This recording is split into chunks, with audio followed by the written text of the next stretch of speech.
Teacher talking sports with this would do how we live. And first off, happy Thanksgiving to all. But I am continuing the series I've been doing where I name who I believe is the best player in each MLB franchise's history, their all time GOAT. Previously did these for NBA, NFL, and NHL teams that are in place. You can check them out, as are the MLB teams. And I'm almost done. I got two teams left going in alphabetical order. Today we land on the Toronto Blue Jays. The Blue Jays' inaugural season was 1977. So they've had 48 seasons in MLB, two World Series championships. They came in back to back seasons, 1992 and 1993. Now, before I reveal who I believe is the GOAT of the franchise, I've been revisiting the MLB Mount Rushmores I did about 3 years ago, where I named who I think are the four best players in each franchise's history, seeing if I would make any changes. Alphabetical order by last name, and this guy I almost changed. I get that his reputation is a bit sullied of late, but I decided to keep Roberto Alomar. He only played 5 seasons with the team, but an all star in every one. Had three sixth place finishes in MVP voting, won a gold glove every season, and was part of both of their World Series championship teams. Also, Carlos Delgado. Delgado played 12 seasons with the Blue Jays, slugged 336 homers, 1,058 RBIs, an OPS plus of 142. Roy Halladay. Halladay pitched 12 seasons with the Blue Jays, was named the AL Cy Young in 2003.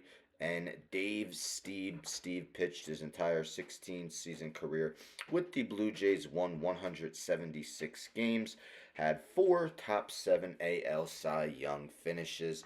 Um, as I said, I almost decided to take off Alomar, and the two guys I most considered putting in his place would have been Jose Batista and Tony Fernandez.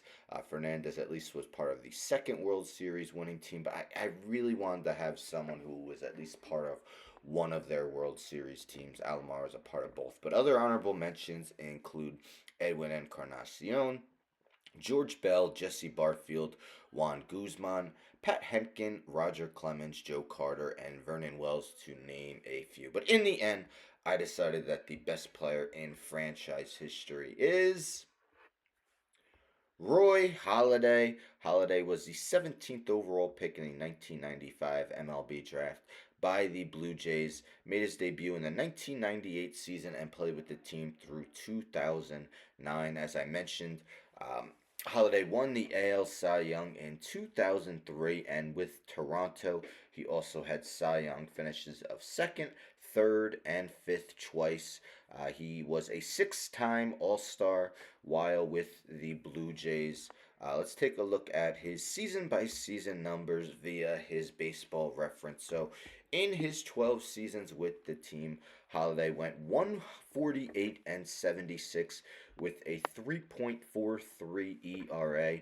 Um, 2,046 and two thirds innings, had a 1.198 whip.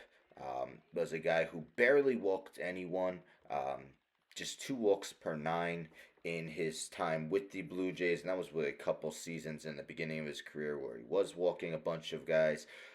But yes, Halladay three times with the Blue Jays led the league in innings pitched. Was a complete game merchant, five times leading in complete games, three in shutouts. 49 total complete games with Toronto, 15 shutouts. 22 wins in 2003, led the AL. He also had a 20-win season with Toronto in 2008. Baseball Reference credits him as leading the league in WAR twice. As I mentioned, a 3.43 ERA with Toronto, and that would have been a decent amount lower if you didn't count his 2000 when he had a 10.64 ERA in 19 games and 13 starts. But a few seasons with under a 3 ERA, 2.93 in 2002, 2.41 in 2005, and 2.78 in 2008, and 2.79 in 2009. Um, Almost under a 3 ERA every season except that aforementioned 2000 season, and then 2004 he had a .20 ERA. So Holiday was just an innings machine, and during much of his time with Toronto was one of the game's best pitchers. He did end his career in Philly, but most of his work was done with the Toronto Blue Jays, 12 of his 16 seasons. Holiday was named a first ballot Hall of Famer in 2019. Now, unfortunately, he passed away at just the age of 40 years old in 2017 due to a plane crash. But Roy Holiday, it was tough because I think Steve and Delgado also have a case, maybe more so Steve. Um, had some also actually, and I said he played his whole career with the Blue Jays. He actually played 1993 with the White Sox. But I just gave the oh so slight edge to Roy Halladay as the best player in franchise history. Let me know in the comments if you agree. Do you agree with the Mount Rushmore? Now, with all these teams, I take a look at the active roster, decide if anyone has a chance to overtake the GOAT, make the Mount Rushmore. Being an honorable mention, the first guy that probably would pop into anyone's head is Vladimir Guerrero Jr. He has MVP finishes of second and sixth in his career 137 OPS plus, connected on 160 homers.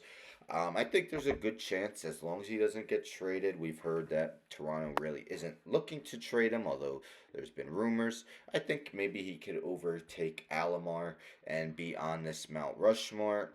Bo Bichette had a down 2024. If he can rebound, he might have a case, at least especially to be an honorable mention. Other than that, uh, someone like Kevin Gosman's just pitched 3 seasons with the team. It's really just those two, and more so Vladimir Guerrero Jr. having the better chance of being considered an all-time Toronto Blue Jay. As long as he stays on the team for a few more seasons. But stay tuned for tomorrow. The series will be ending. Kind of sad. I enjoy doing these. So once I get to the end, it gets a little bit, I don't want to say upsetting, but a lot of fun doing it. Anyhow, Washington Nationals are the last team that is left. Of course, the Montreal Expos will be lumped in with them. Anyhow, don't forget to subscribe. Tell a friend, tell a friend, tell a friend, subscribe. Like the video, share the video, hit the bell for notifications. I'm out.